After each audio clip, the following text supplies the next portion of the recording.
Hi, everyone. It's Gayatri Joshi. I am so excited that so many of you are joining us as Vorgate Legal ESG Impact. And we're super excited. This is our first session of the year and as Legal ESG Impact.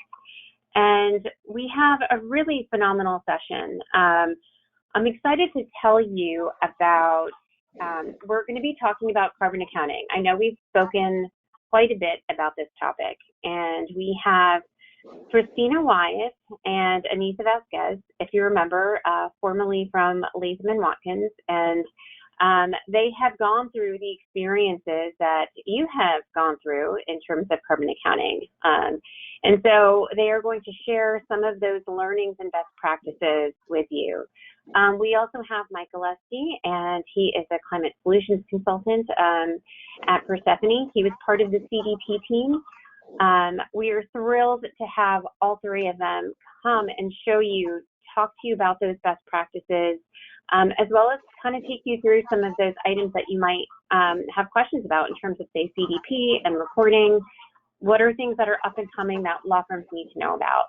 So I'm not going to spend too much more time talking about it, but if you have questions, feel free to put them in the question box, send me some questions over the chat, and we're going to save about the last, say, about 10 minutes to look at a demo of Persefoni. So this is just another, we want to show you what might be a great match for your law firm as you decide to pursue carbon emissions.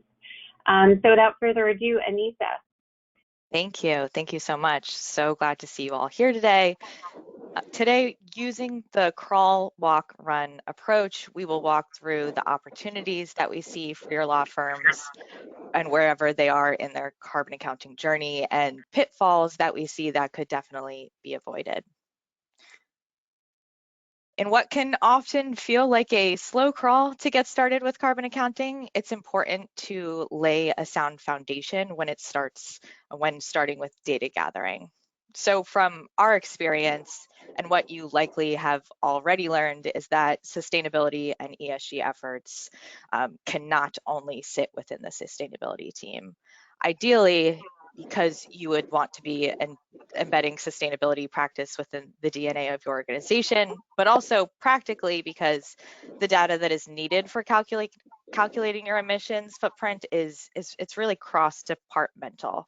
This will often sit with your operations team, sometimes travel, procurement, technology, and much, much more. Opportunities that we've found to overcome such challenges really include transitioning away from spreadsheets and manual data collection to a central platform to really simplify this process. So, for example, instead of calling up my consultant to check if all of the data is collected and then having to follow up with, say, my operations manager in San Francisco, I can look into our platform, which not only employs automatic data ingestion and bulk data uploads, but also has a task manager, which you could assign responsibility and enable tracking across teams.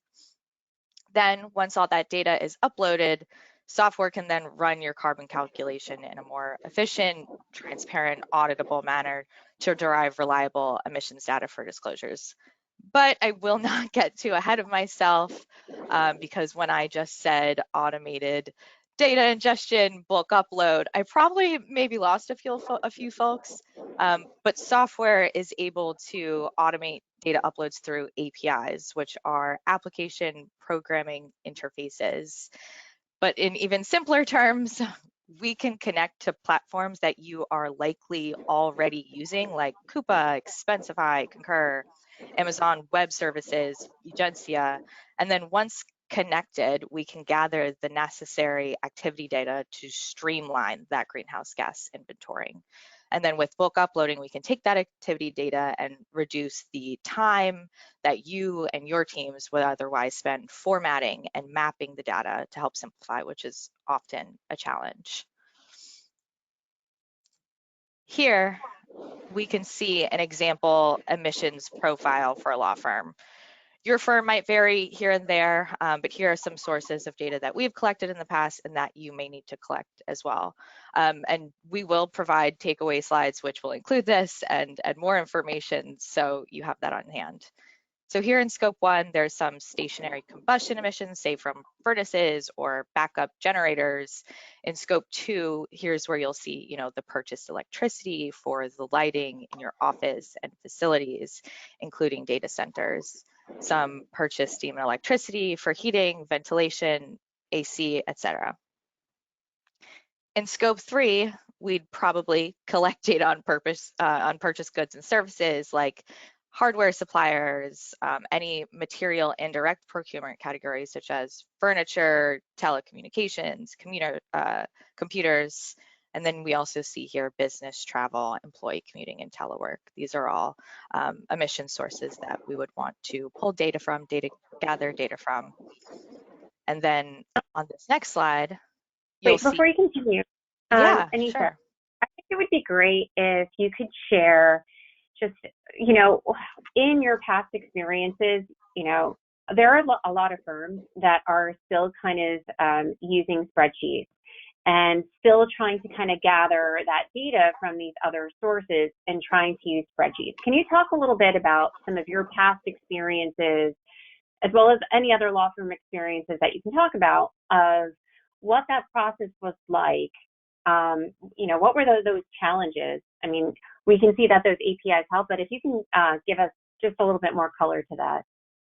Yeah, I think in Kristina and my experience, it really started with communicating with other departments. So really making sure we had a good relationship with the operations teams across offices so that we can make sure we were getting, say, the utility data for some of the emission sources that we were seeing here. And we worked with consultants a lot of the time to coalesce that into a spreadsheet, but that was kind of out of our hands. And we often were not super involved in the calculations that went into associating that with the activity data that we were collecting from around the firm, from our procurement team, our tech teams, and that presented some challenges to us. Kristina, is there anything else that you can think of? I would just jump in. So just to back up a second, so Anissa and I first started working together when we were building the sustainability program at Latham and Watkins, and we were using consultants and spreadsheets, and there's nothing wrong with that. I mean, it worked. We ended up, calculating data that we were able to put into our CDP reporting. We created a sustainability report, and it worked pretty well, but it was pretty manual. And what I found was that every year we were starting over. We had some difficulties with sort of finding the right people within the building, within the organization. I say the building, we have 32 offices around the world. Sort of convening the people would shift roles and leave, et cetera. So sort of starting from square one every year felt, a little bit more difficult than it needed to be. And then also, as Anissa was saying, if we wanted to get reports, if we wanted to pull the data out, we had to go back to our consultant and we could sort of get a snapshot of what our emissions profile looked like. And I frequently found myself in a position where I was reporting either to the director of operations, to our chief operating officer, or to the executive committee, where they wanted to have different views of the data, sort of sliced and diced for decision-making purposes, where they might say, well, look, if we go to renewable energy in these offices, it's going to cost us this much money. What's the payback in terms of helping us to meet our greenhouse gas emission reductions, as an example? Our reduction goals. If we reach out to our top 100 suppliers to get their greenhouse gas emissions data, what's that going to look like in terms of our footprint? And had to go to our consultant to get that kind of information rather than having it at our fingertips. And similarly, be able to present dashboards, say at a high level for the executive committee, but then at a much more granular level for the operations managers in each of the offices who are managing their own scope 2 emissions in their offices, was something that I felt would be super helpful, but we didn't have the technology at the time.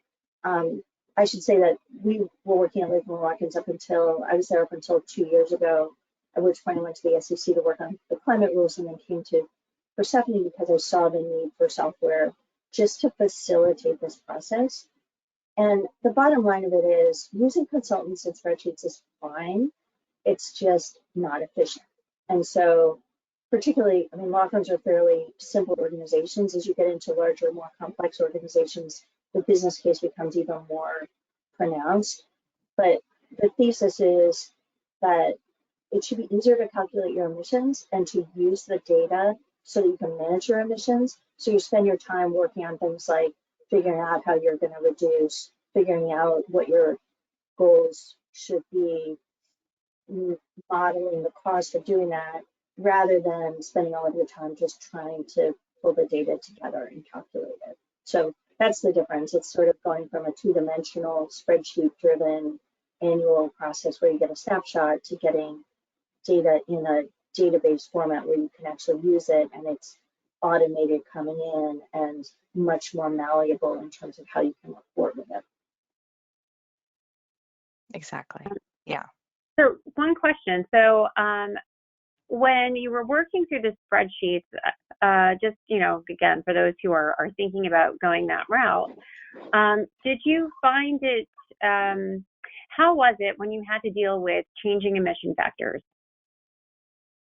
It was very unreliable. I mean, we were hoping for the best, to be honest with you, and we weren't, at that point, I'll be candid with you, I hadn't yet gone to the SEC. I knew what the greenhouse gas protocol was. I didn't realize how many different sources of emissions factors there were.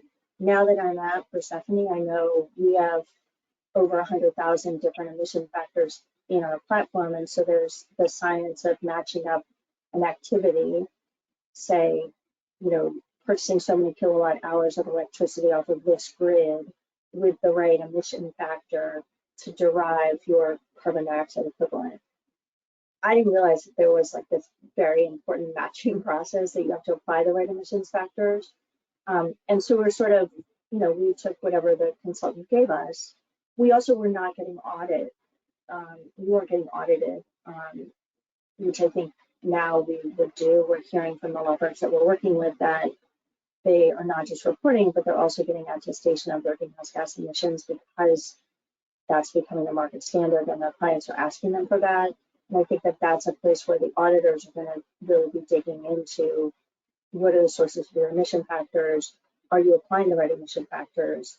And how do we know that? And this is where using software that can apply the right emission factors and then show you at the most granular level, the emissions factors that are actually matched up with your activities, facilitates that audit and gives you that confidence that you're doing the calculations correctly. Yep. And we'll show that a little bit in practice a little bit later in the presentation. Okay, moving forward. Now we've kind of talked about the crawling, getting started, and we're ready to advance to walking. We know that many of your firms are already at various stages of calculating, whether you're just starting to think about it, you've already done your emissions inventorying, and you maybe are already reporting out those emissions. So like Kristina said, during our time at a law firm, we were putting together our first sustainability report, CDP responses along with our team, and we had numerous EcoVadis requests, client requests, and much more. A challenge that we had at, and as most sustainability teams do, regardless of industry, was resources. It is no secret that carbon counting is a complex task that requires serious time on top of running a sustainability program, which is why many seek help outside their teams, whether that is with software or consultants. Both are great.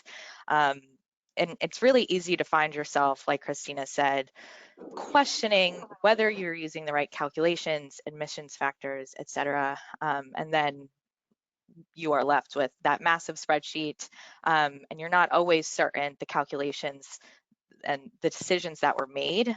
You're not always sure how the decisions were made, and there's not really a mechanism to back up those claims. And these are pitfalls that you don't always want to find yourself in.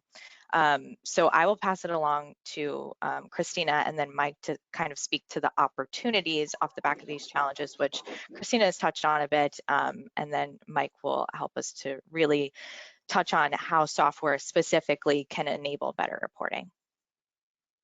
I mean, I sort of touched on this, but the difference between using spreadsheets and software, neither one is sort of wrong, but I think that with software, you just have a more efficient system for gathering the data.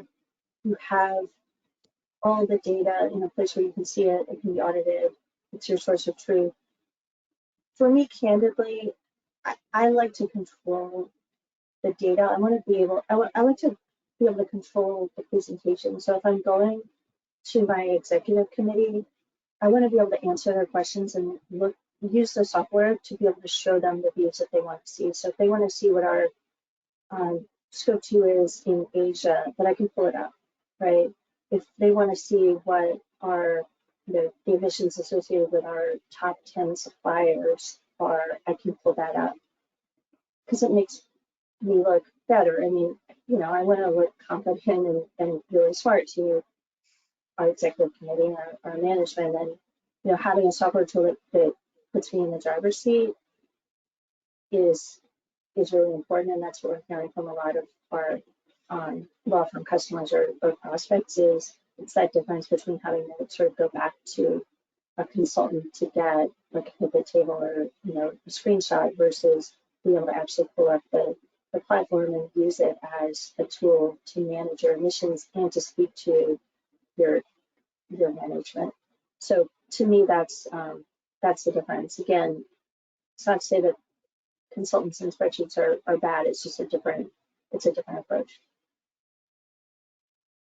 Let me ask a couple questions in terms of just calculating and well, just in terms of when we talk about the data gathering piece and wrapping that up into reporting. So I think everyone knows that you would include, you know, your scope 1 and your scope 2. In this part of scope 3, you know, we saw that business travel is a big piece, and those, you know, those goods, those purchased goods.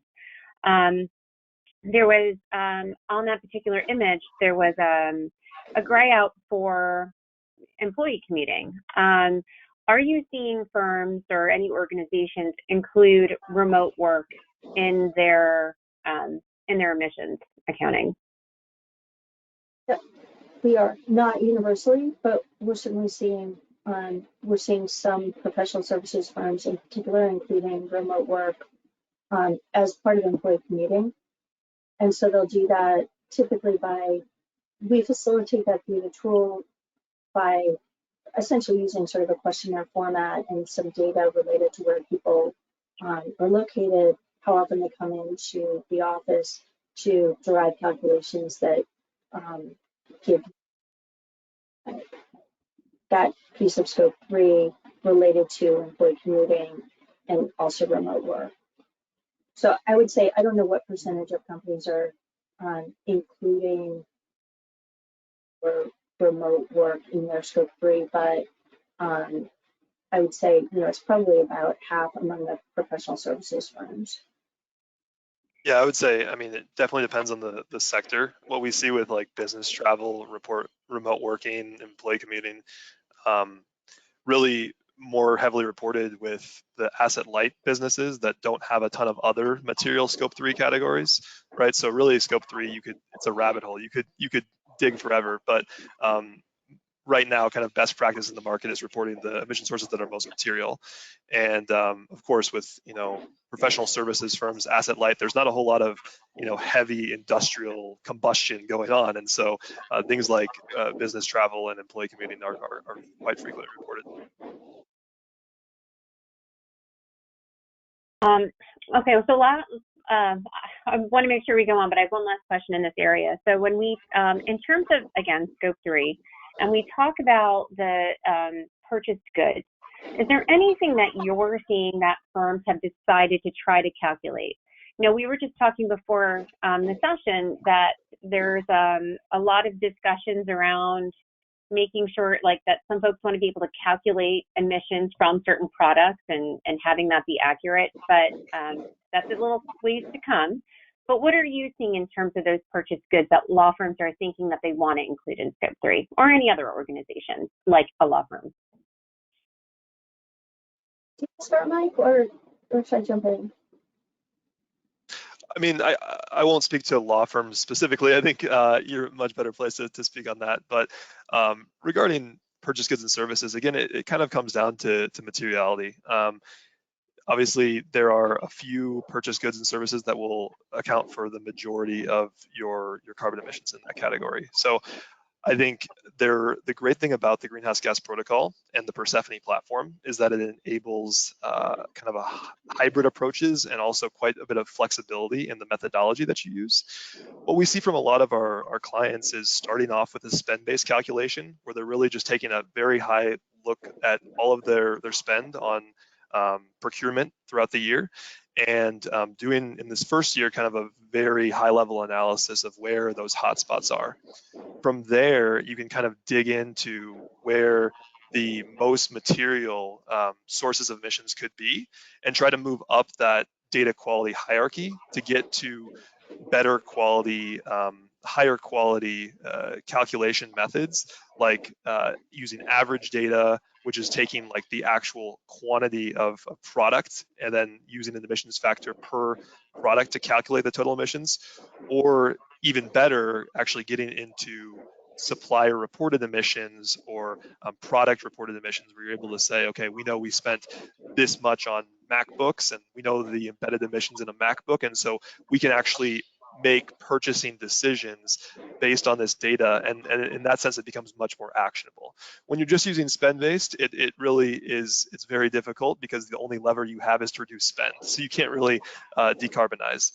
So it's a journey. Purchase goods and services is you know, it's a challenging one, but certainly something that we try to enable with the flexibility of the platform.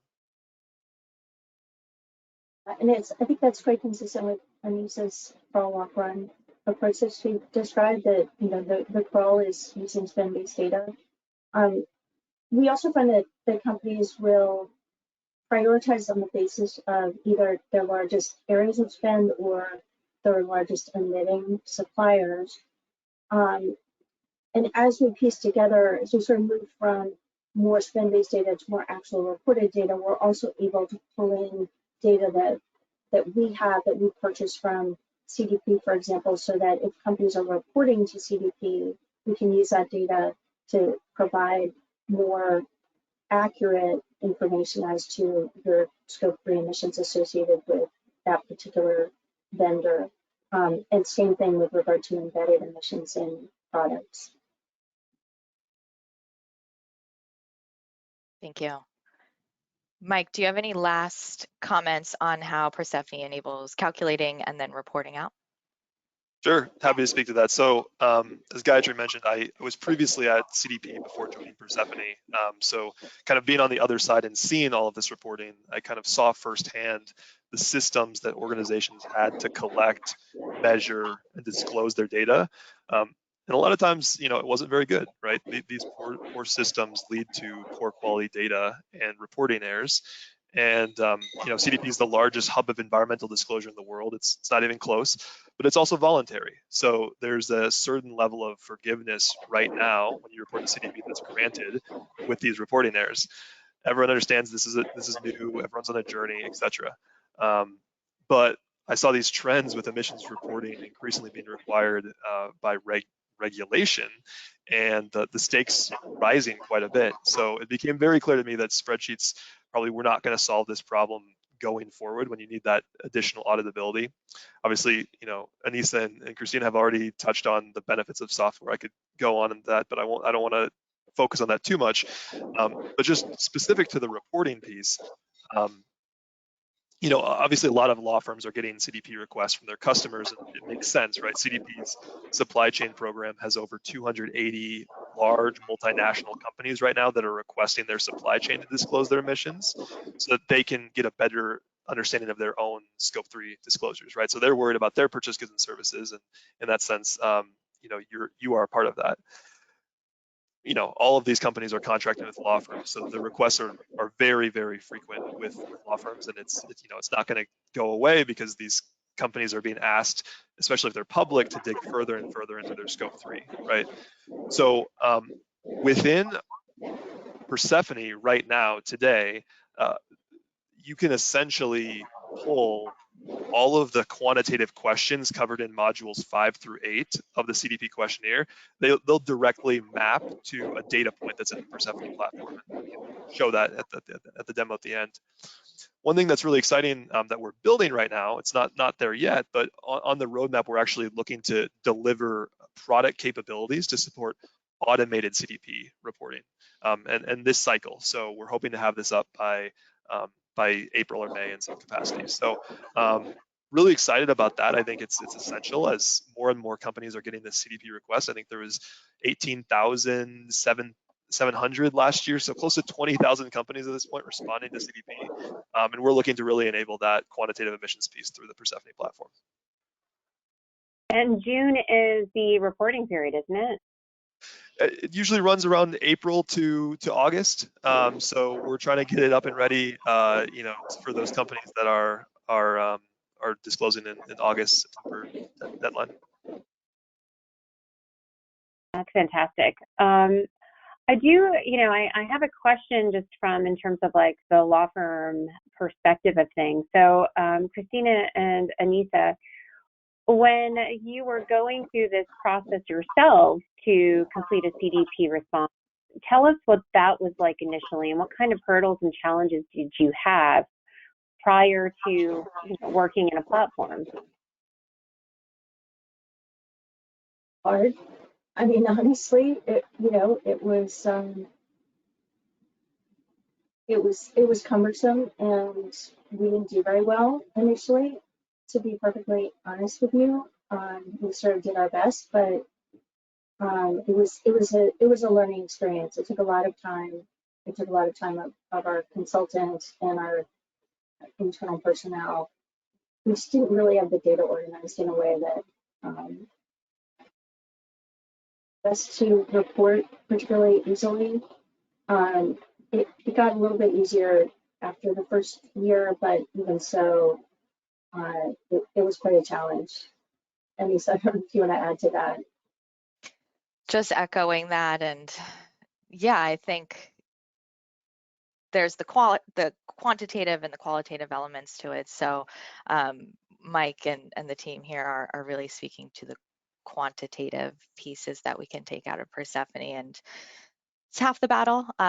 So yeah, it's hindsight is 2020. But I think no matter where you are, getting started is the point. Getting started on the right foot is an even better point, and improving your score over time is the goal. Also, I mean, on the hindsight is 2020. Honestly, if there had been a software platform that could have facilitated at the time, we would have used it. It would have been easier. It was just we were trying to do this literally manually, pulling down the questions and typing in the answers, and that manual process was challenging. We did it, but it was challenging. Right. Just to give folks an idea for those who have not done the CDP reporting, who are kind of thinking about the process, I mean, how much time would you say it took, hours to work on a CDP response? It took a lot of hours. I mean, there was the time that it took for us, and there was the time that it took for our consultant. All in. I mean, I'm totally guessing, but I would think somewhere in like hours, person hours, just to sort of get the baseline. And we didn't do all that well initially, so I mean, it's something where if you want to get an A on your CDP reporting, that's quite an involved process that of course we're happy to talk with folks about, and we have materials to help walk people through sort of the full scope of both the quantitative and the qualitative aspects of that, but it involves your governance within your firm, how your compensation is set up for senior management, whether it's tied to carbon goals, et cetera. And then there's how you think about your climate-related risks and opportunities. And then there's the full spectrum of how it is that you're addressing climate more broadly, which of course, that's quite a project unto itself, but just getting the data into calculating the quantitative data and getting it into CDP for us doing it manually took, I'm guessing, probably in the order of 100 people hours. I mean, so you think that's directionally correct? No, that sounds right. It's hard to think about it in hours because, the data collection, the footprinting obviously started months prior, but when it comes to inputting everything into the questionnaire and working with the consultants, 100 sounds about right. Yeah, and just to give the perspective from the other side, I mean, it's funny that's the question that we got more often than anything. How long is this going to take me, right? But I think like the point of the CDP questionnaire is, it's been around for over 20 years now, and the questionnaire evolves as kind of what best practice for a company sustainability program looks like evolves, right? So like it's a difficult question to ask because it's almost like there are just some questions that you cannot answer unless you have built out the internal capacity and the systems and the people to be able to address it, right? Or else you're just leaving it blank. So like there are companies that respond to CDP that do it in a day, but they're leaving so much blank because they don't have it built out yet, right? So it's almost like a different question. How do you respond to CDP well? And that means like hiring people, and that means like, really upskilling in your understanding of TCFD and governance and risk and all of that. So there's the actual typing and filling out the form, but that's not the point. The point of CDP is kind of giving you a best practice framework for how you design a sustainability program that works in 2023. And I would just add to that for us at Latham, we had an integrated program where we had an operational sustainability program, which was what we're talking about here, where we were reporting to CDP. We had our goals, we produced a sustainability report, but we also integrated our pro bono practice and our commercial practice, and we were building an ESG practice at the time. And so it was important that we walk the walk and we get a good score on CDP, that we understand our climate-related financial risks and opportunities, and we were addressing those in a similar way to how we were advising our clients following the TCFD. So because it was such an integrated program, it was really important to our firm leadership that we do a good job and that we demonstrate that kind of leadership ourselves for our clients, because otherwise, it would diminish our credibility with our clients if we weren't actually doing what we were telling them. Absolutely. And after we got our first score back and we were more familiar with the questionnaire, we were able to say, hey, if we want to do better next year, these are the steps that we can take, like Mike was saying, implementing those best practices. Thank you for your question, Skytree. I'm just going to go to this one. What was your take on doing SBTI, or just the thoughts around SBTI, law firms doing SBTI, how technology can help with that? So setting a science-based target. Sorry, Kristina, go ahead.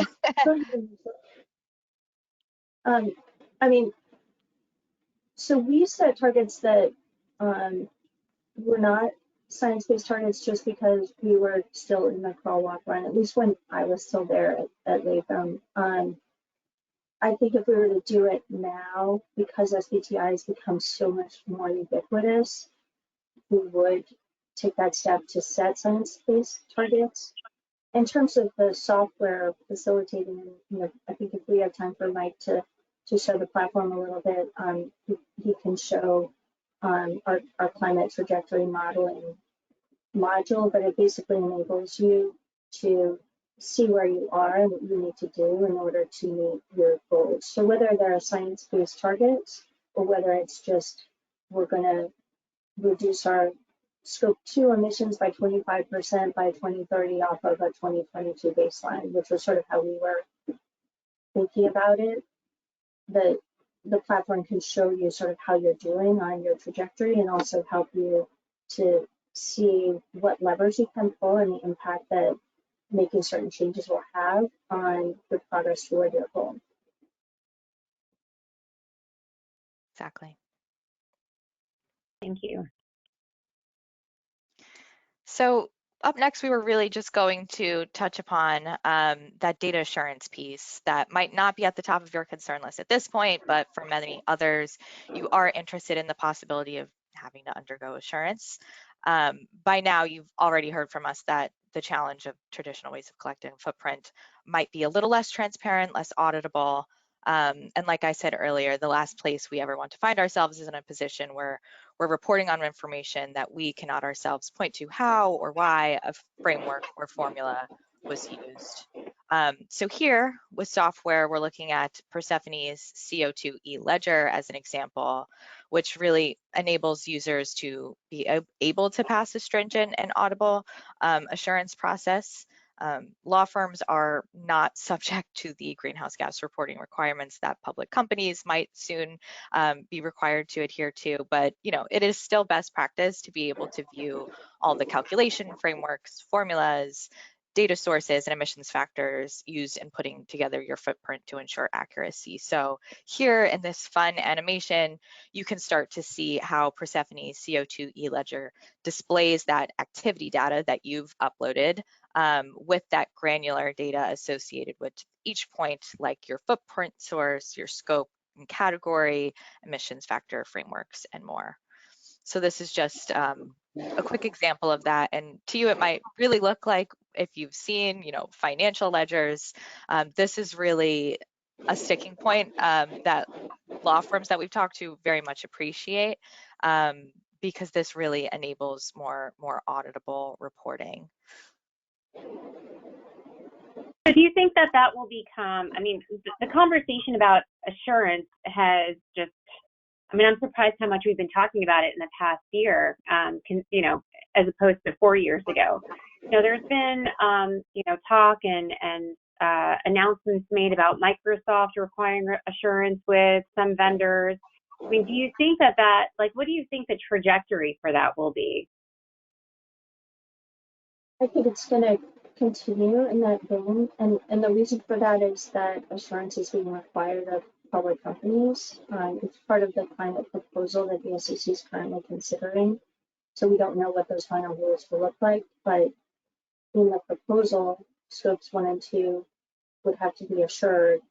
I think probably an even bigger driver is the CSRD in Europe, and then all of the net zero commitments that financial institutions have made, which include scope 3 and what these either requirements, CSRD, or the voluntary net zero commitments that include scope 3 will do is to push companies to look into their value chains and request data that they can include in their own scope 3 calculations. And in a lot of cases, law firms are captured in that net. As Mike was saying, so many of these requests for value chain disclosure through CBP are coming through from larger companies, and they're capturing law firms.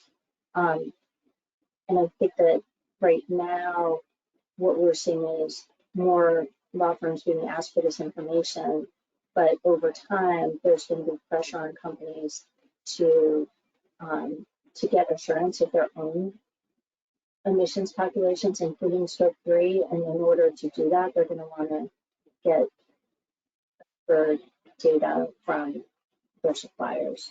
So I think it's probably not a this year sort of thing where you're going to get a lot of requests for assurance, but it's coming over the course of the next couple of years. So this might be a question for both you and Mike, but in terms of assurance piece, would you see, say, those larger public companies who maybe want to have just a more accurate emissions accounting, maybe looking at scope 3 suppliers and looking at it either by maybe by spend or something like that, and deciding which vendors they might ask to provide that. Yeah, for sure. I mean, I think there's going to be a breakdown. We're certainly seeing this already. You know, if you have some companies might have 10,000 suppliers, and they're not going to go to all of them to ask for their greenhouse gas emissions data and particularly assured data. They're likely to start with their largest suppliers as well as their heaviest emitting suppliers. The other thing that we were releasing at Latham when Anissa and I were there was that in the RFP process, that there was a gating where you had to report information related to your sustainability performance, including reporting on your greenhouse gas emissions, reporting to CDP, just to be included in of eligible law firms. So it was something where I were just demanding this reporting as sort of the price of entry in order to represent a company. Great, thanks. Yeah, I was just going to say, you know, as soon as you get into scope 3, it becomes a network effect. I mean, every company has so many suppliers that whenever that's required or voluntarily requested for any reason, just automatically there's going to be a huge growth in the number of these requests going out to companies, and certainly seen that with the growth of CDP disclosure and other frameworks as well. Don't see any reason why that trend would not continue. Thank you, Mike. Thank you, Kristina. On the topic of trends, we quickly just wanted to touch on some last minute trends in the market before we dive into a demo. Kristina, you've already talked about some of the EU, US developments, but Gayatri, I know you specifically were interested in some COP27 takeaways for law firms, and Kristina did attend, so I will hand it over to you for some insights. I'll be super quick because I know we want to look at the demo. COP27 was really exciting, particularly because I think the direction of travel was quite clear, more so than we've seen in prior years, where there's a convergence on certain reporting standards around the world, the TCFD being a major one, and of course CDP has incorporated the TCFD into its questionnaire. So again, you know, sort of pointing in that direction that we know we're sort of getting away from what used to be the alphabet soup of different reporting standards, and there's now convergence on the TCFD.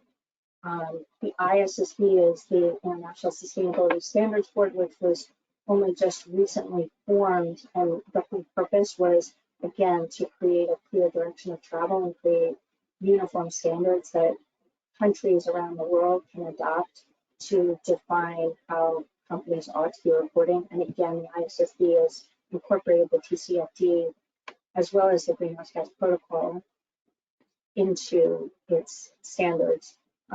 Same thing for the SEC proposals. So, you know, clear direction of travel, clear enhanced commitments to reporting, and you know, I think that's all going to be to the good, because to Mike's point, we're going to see network effects take shape where companies are going to depend on other companies for their own reporting. And so having one set of standards that companies are reporting to is going to be very, very important. And that set of standards is the TCFD, which is sort of the narrative disclosure around how you think about how climate impacts your company financially. And then the greenhouse gas protocol, which is the framework that defines how you do your carbon accounting. It's the thing, greenhouse gas accounting. So it was good. There was a lot more. There was a lot of discussion about resilience and funding for developing nations, et cetera. But those are good topics. Thank you. All right. In the interest of time, we will move on to the demo. Mike, I will hand it off to you. Gayatri, could you please shift presenting capabilities? Now, while we change so that Mike can have control for, if any of you have questions, please do ask, and we'll questions while we go through the demo.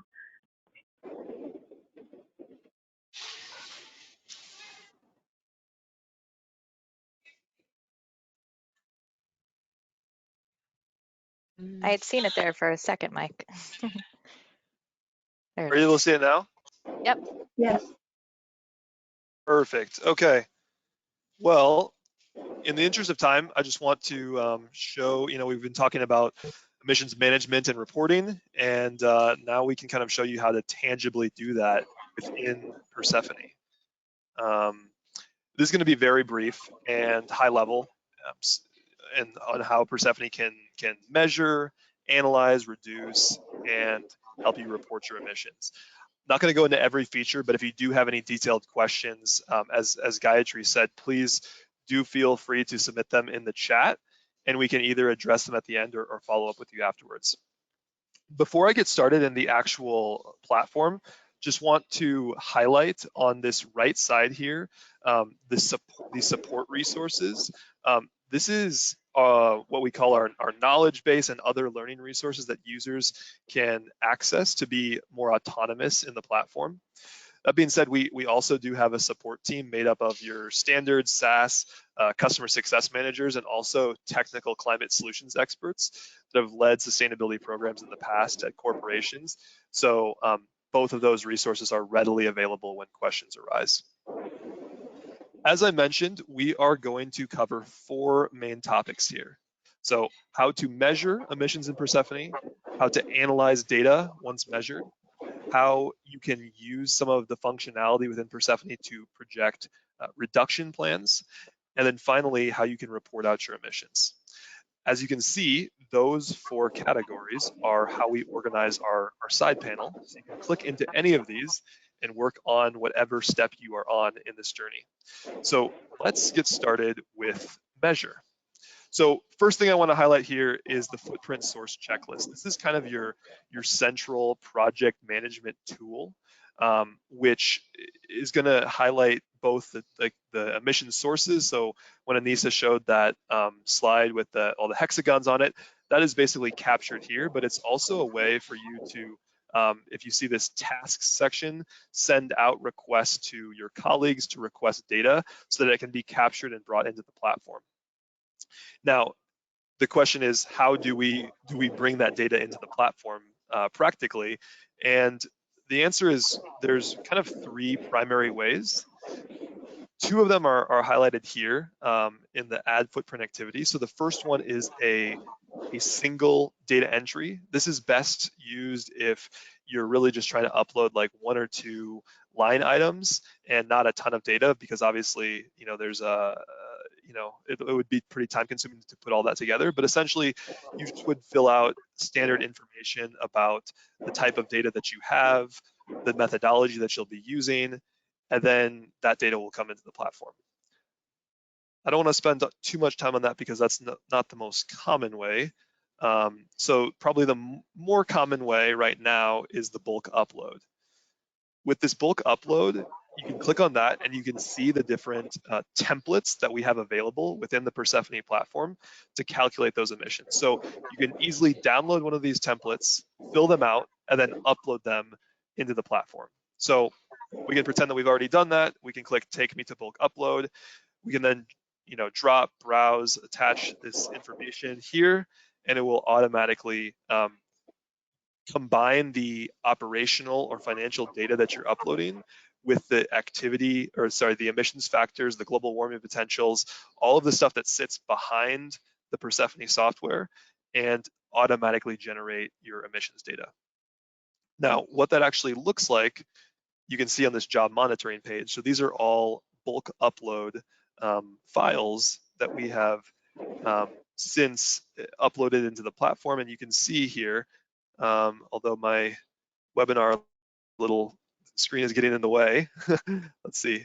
You can see here that you can click into any of these and see the upload details. So this one had errors in it, and you can see this is a purchase goods and services upload that we did where we're uploading, 4,608 records were added and over 1,000 were unsuccessful, right? And so this is just the quantity of line items of data that the Persefoni platform can ingest at one time. You can imagine doing this in an Excel spreadsheet. This would be quite the challenge.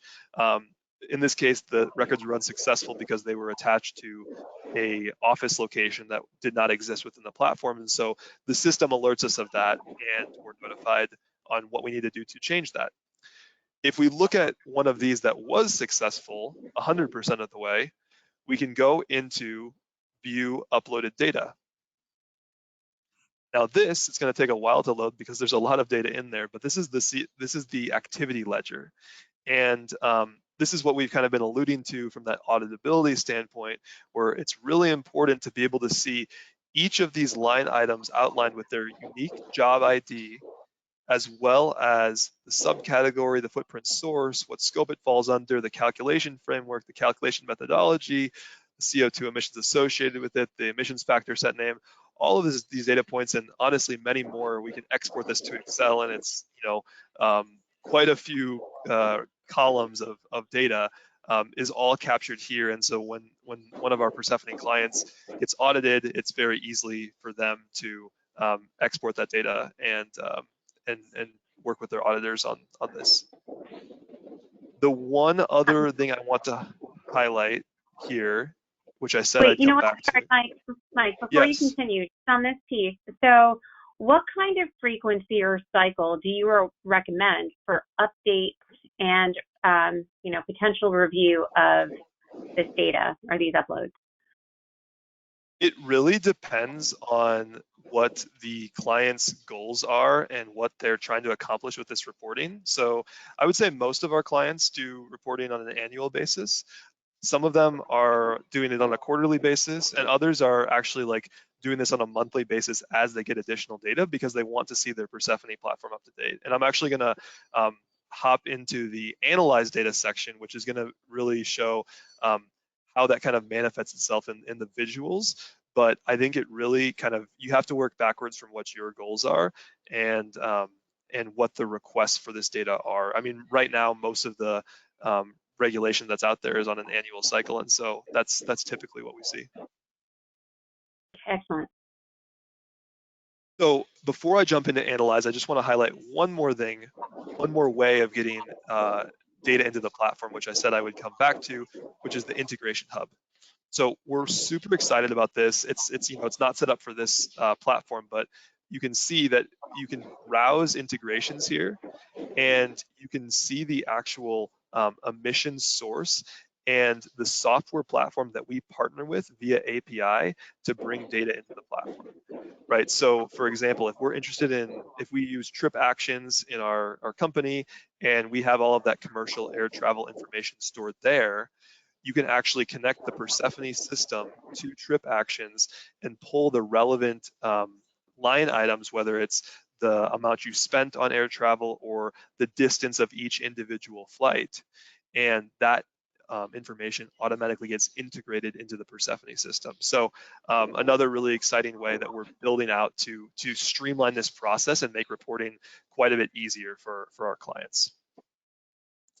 Okay, now getting into analyze, and I'm going to make this really quick, but essentially this is the overview of your footprint. You can see that like most law firms, our scope 3 emissions here are the majority of our total emissions. You can see by source that purchase goods and services are contributing to this the most, and then electricity. We can expand this and see more sources.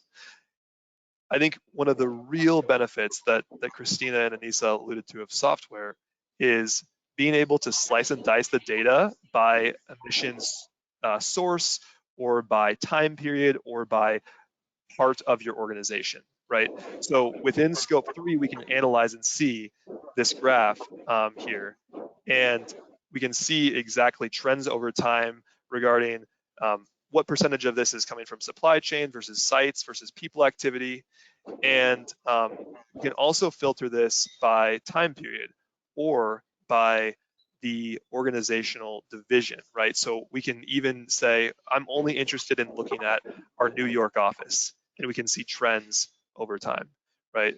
The other thing we can do is we can say, okay, well, I'm actually only interested in our New York office for the 2022 calendar year for Q2, and we can filter by that and see trends. So again, having all of this stored in the backend in software enables these sorts of visualizations.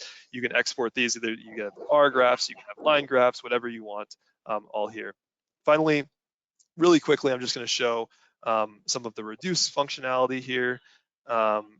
So we have this reduction modeling capability where we can show, for example, okay, what happens if we reduce our private air travel by 40%? What will that do to the total footprint?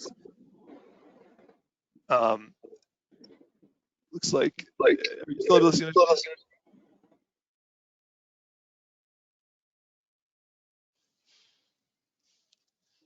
Are you still able to see my screen fine? No, we lost you. Let's see if we can kind of get that back. Oh, where'd you go? Right here, we good? Oh, there you are. Okay. Sorry, the webinar window is like blocking my ability to kind of navigate through the platform, but we can all see it now. Yes. Yeah. Great. Okay, so we can see what something like a 40% reduction to private air travel will do to our total footprint. We can see, that maybe even like a slightly less reduction of purchase goods and services would have a greater overall impact. Also, on the electricity piece of things, we can look at our individual facilities and we can see, okay, so for the Chicago office, for example, what if we switch to 50% clean energy? What would that do? And we can find out, like, oh, we could actually increase our total consumption by a significant amount and still lead to a total reduction in emissions. Finally, really quick, as I know we're really close to time, we've got the reporting functionality here. This is where the CDP reporting functionality will sit. For now, like I said, you can do a standard greenhouse gas inventory. We can select our reporting year. We can select any sub period within that year, and then we can scroll down here and generate report. From there, we can just export this to Excel, and you can basically pull those data points to whatever disclosure regime you need to respond to, whether it's CDP, TCFD, or any regulatory request. So all of that can be done within the Persefoni platform. I know we're right on time, so I'll stop sharing my screen. I don't know if we have any time for questions, but hopefully that was helpful and kind of brought to life some of the concepts that we were speaking about today. That's great. So I did ask one question from before. There's one more, and then I'll ask you just one closing question. So one question is about there's one firm, they are not wanting to make a formal public commitment. So what's your thought in terms of using a platform to do that internally, but not necessarily make public commitments? Like, are you seeing other organizations do that? 100%. Yeah, I mean, it's really a first step.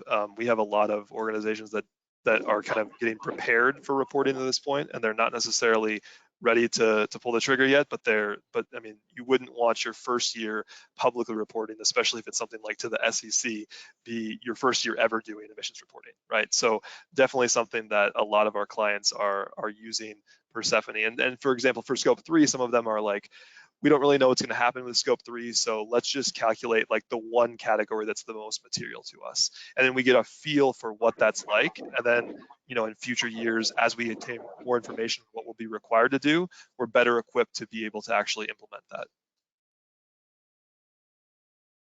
Okay, well, that sounds great. I'm going to ask just one last question. So what last piece of advice would you give law firms that are looking to automate their carbon management? I'll start by saying, it can be very intimidating. I hope we showed today that it can be less complex. It can really feel simple when you are switching to software, but my last point would be to not wait and to start now, to Mike's point. Yeah, I'll let Kristina have the final word, but I would just say, figure out what your material emission sources are, and then build internal systems to make that data collection much easier, right? So once you've kind of established, go back to first principles, what's the problem? Where are emission sources? And then the first year is always going to be the most challenging. But once you start building that muscle, it becomes a lot easier going forward. Yeah, I agree with Mike and Anissa. I would say get started. Don't worry about biting off, with everything at once. The whole crawl, walk, run thesis, I think, holds. And once you get started and get comfortable with using a platform, it's going to kind of build on itself because you'll see how it makes your life easier and you can sort of expand into, as Mike was saying, additional categories of scope 3, etc. So let's get started. That's great. Thank you so much, Mike, Anissa, and Kristina. This is a really great presentation. It would be great if maybe we can have that deck and I can send that deck around to folks and just leave them with your details if they have any further questions for you. And for folks who are on the phone, we will we'll have that recording available, so you'll have both of those in the resources for you.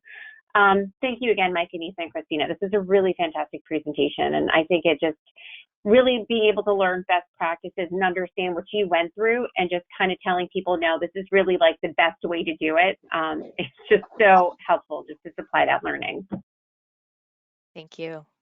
Actually, Thank you, guys. Take care, everyone. Take care. Bye-bye.